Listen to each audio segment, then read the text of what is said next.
Welcome to Demolition Wrench. Demolition Wrench. Every time I say Demolition Wrench, people are like, Matt, this isn't Demolition Ranch. It's off the ranch. I know, it's Demolition like wrench, like working on things, like a demolition wrench. There's like a funny play, like a creative twist to the name Demolition Ranch. But a lot of you don't get it, so it's probably a bad name. Welcome to Off the Ranch.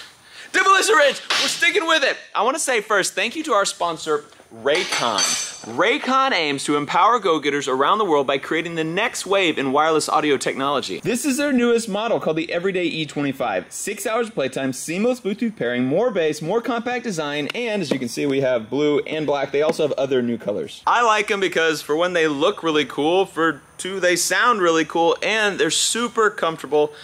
And they have a nice design where they just fit perfectly in your ear and they don't fall out, they don't bother you. They're bothering me trying to talk right now because they started playing music as soon as I put in my ears. They connected to my phone. BB Rexa. You can see it has those two little ports right there. It's actually a charging case, so it's got a little magnetic attached, so they're stuck in there, and you can put them in here. So after you run out of listening for 6 hours and they're dead, you put them back in your case, and they will charge up to 4 times with just a single charge of your case. They're great for working from home. They're great for when you're working out. You got to do some yard work, pop them in. You can listen to music or podcasts for hours and not have to listen to the drone of your lawnmower. Go to buyraycon.com/offtheranch for 15% off your entire order. Raycon earbuds start at about half the price as other premium earbud brands, but they sound just as amazing as other top audio brands. Brought to you by Raycon. The ZR1. First of all, I'm just talking, like I literally just started talking. You couldn't just wait. The ZR1 is done. Pretty much. Mechanically, it's all done. Obviously, there's a few things we need to take care of, like Rockets logos. But we got the ride height all figured out. It is set pretty perfectly, actually. And then we got it aligned, and then I got it inspected. Shut up! It's inspected. So it is ready to be road legal. Actually, I got the plates. I went and got all the plates and the stickers, so I just need to put all the stickers and plates on it. And this thing is legal to drive around on the roads. No more driving to Mexico for us. I can't even talk. The compressor is so loud over there.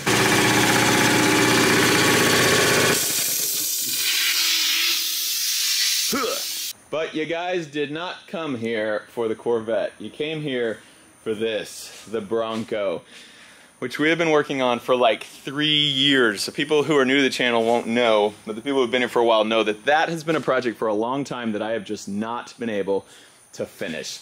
So we are kind of going to be starting fresh today, starting over. This is my new priority to get done, hopefully in the next couple months. This is what I want to get done next. I want this Bronco to finally not be a project and finally be done. So we're gonna call this part 1. So I'm gonna go ahead and give a kind of the whole backstory so people who don't know about the Bronco will kind of be caught up to date. This Bronco was owned by one of my buddies. His name was Tyler Voss. We all called him Voss back in high school. So Voss had this Bronco, and we would take it out mudding and like rock climbing, and we knocked it over on its side one time. Like, we've done some crazy stuff in this. We have it stuck. There's pictures of this thing stuck, and the engine is still on, and the fan is shooting water out of the hood because we were trying to keep the engine running because it was way deeper than we thought in the pond we were trying to drive through. This thing was run ragged by a bunch of high schoolers like 15 years ago. And then, after graduating high school, I went to Texas A&M. Tyler Voss went to Air Force Academy. This thing stayed at his parents' place, and he would come home every once in a while and wheel it around, but it just started getting less and less frequent. But Tyler and I kept close. We were still super tight. He actually would fly jets in. He was like 4 hours away from us. He would fly jets into College Station where I was, which only took like 20 minutes on like an F-16, which is crazy. He'd fly jets in and come visit us, and we'd have lunch, and he'd fly jets back. Like, they have to do training missions and stuff, and so they'd be like, let's just fly over Texas and go get some lunch.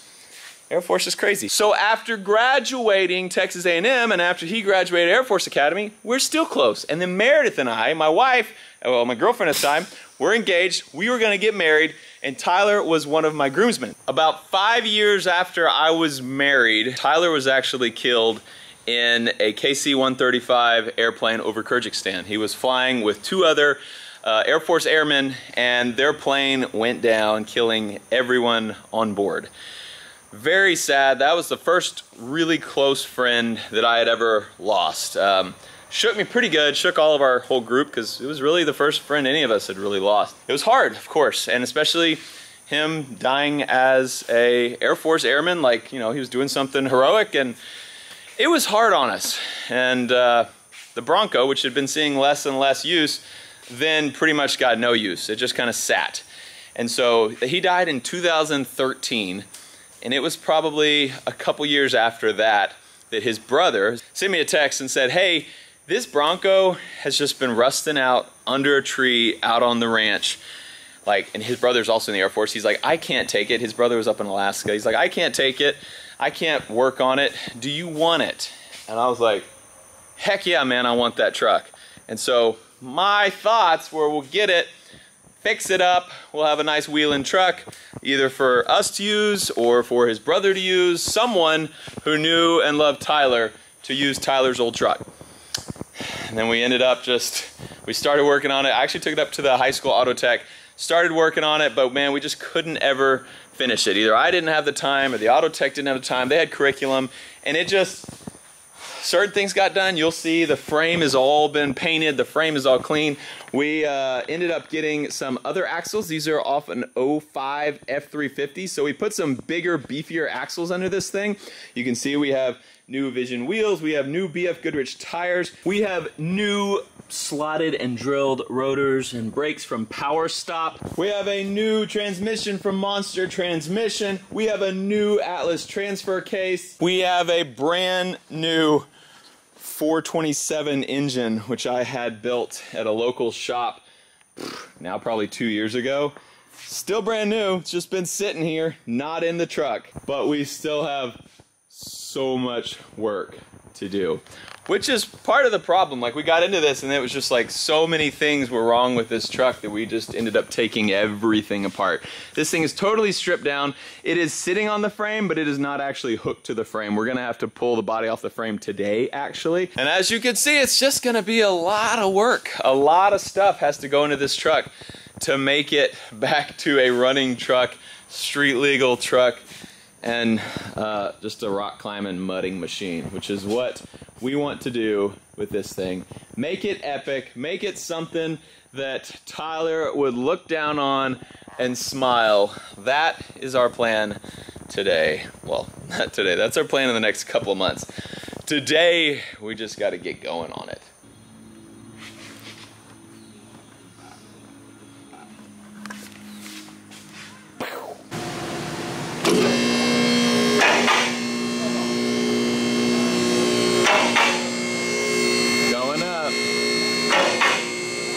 Cool. So we definitely don't want to hit the top up there. We're going to get it up out of the way so we can get to this. That.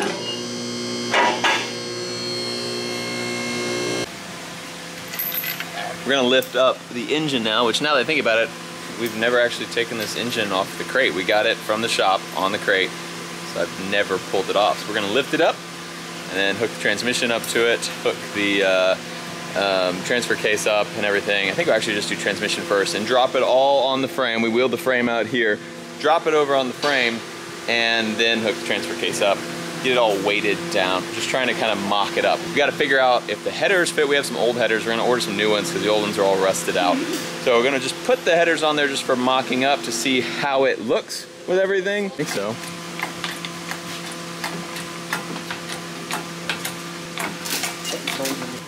Stuck. A little like nub coming off of the oil pan down here that's grabbing this 2x4. Much better. Much better. Look at that. Just goes right up now. Check out that cool custom oil pan though.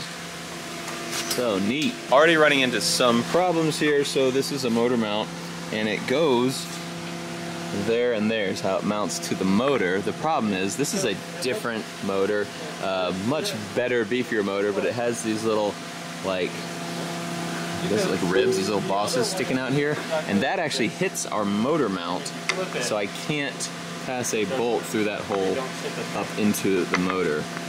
I don't think. It's gonna be a little tricky. So you can see the bolts are in the motor mount right there, but as I push this motor mount up, as we would tighten, I can't get them to go any higher because they're smashing that. So I think temporarily we may just cut the corner off of this and then probably have to buy some new motor mounts later that will actually fit. But just so we can fit it today, we might just chop a notch out of there. That's the plan.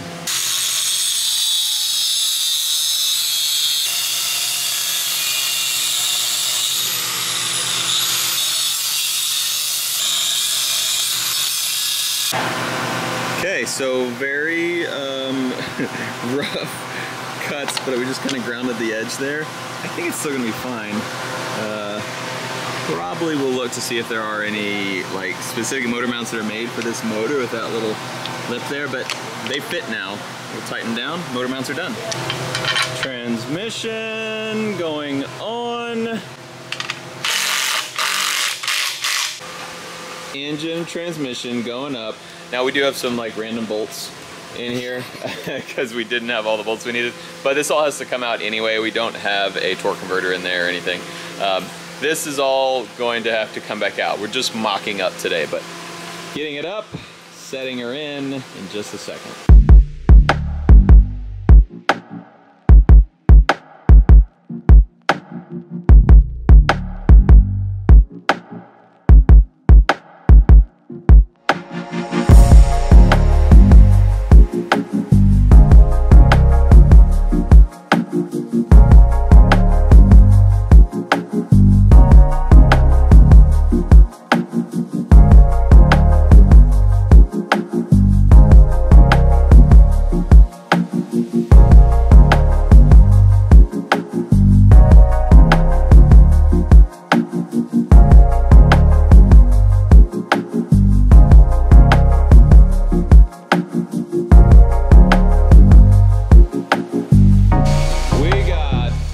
Engine in, we got the transfer case hooked in. Everything's just kind of temporary because we want to figure out the angle between here and there and here and there. And it's going to take a lot of tinkering and a lot of adjusting to get it right and get it the way we want. So we're not going to show that on video because that won't be that exciting, but I will show you what we did do. We had CB Welding, Brandon, come out here the other day and he welded up. This is a whole kit for these trailing arms. So he welded this all up. These were just all open. All these welds were not there. So just take a second to look at how pretty that weld is. He welded all this all around here. So nice. Someday I just want to be half the welder he is. That's so good. These welds as well, this as well. And he did these big plates here to hook it onto the frame up here. And this one is not welded yet, and that's because we want to get the weight on it, sink it all down, figure out where this thing needs to go. We'll mark it, get Brandon to come back out here and weld this. I would weld it if it, you know, wasn't something that mattered, but this kind of is something we do not want to fall off of the car. That would be very bad, but things coming together, looking good. Bronco, good to see you coming along finally after so long. Man, it's probably been, God, I don't know. This thing may have not been running for 8, 9 years. I don't know. It's been a while that this old Bronco has not been bucking. And I want to see the Bronco buck again. We need a bucking Bronco out here, man. Soon, soon. It's the first time I've seen this engine out of that crate. We are making progress today, boys. Looks so good. Okay, all mocked up. Nothing set in stone. We're gonna have to pull it all out again, probably a time or two, to get everything figured out, because we're just doing a bunch of weird stuff. This transmission, this transfer case, they're not stock. They're made to hold the horsepower and torque of this 427. That gross little engine over on the ground, not a 427. Nowhere near the torque that this thing has. It's gonna be so good. Okay, Buck and Bronco, coming soon. We should name him Buck. Your name is Buck. Buck the Bronco. All right, coming soon. And you saw we got a sticker on here. This thing, licensed, ready to rock on the road, but I'm actually gonna leave it in here because we are replacing all of the weather stripping to get all this new rubber on this thing before we do something with the paint. We wanna get all of that figured out first because we have someone who is gonna come make this car look super good very soon. So we're working on all the rubber on the car, will come make this thing beautiful and not say gallery furniture and back-to-back world champs and Houston Rockets. All this is the ugliest thing I've ever seen. But look at these wheels and tires. Okay, not Corvette. It's not a Corvette episode. It's a Buck and Bronco episode. All right, guys, what do you think? Buck and Bronco, soon to Buck. Check back next time. Thanks for watching part 1 of, not sure what I'm gonna call this thing, rebuilding the Buck and Bronco. I love you. I'll see you next time.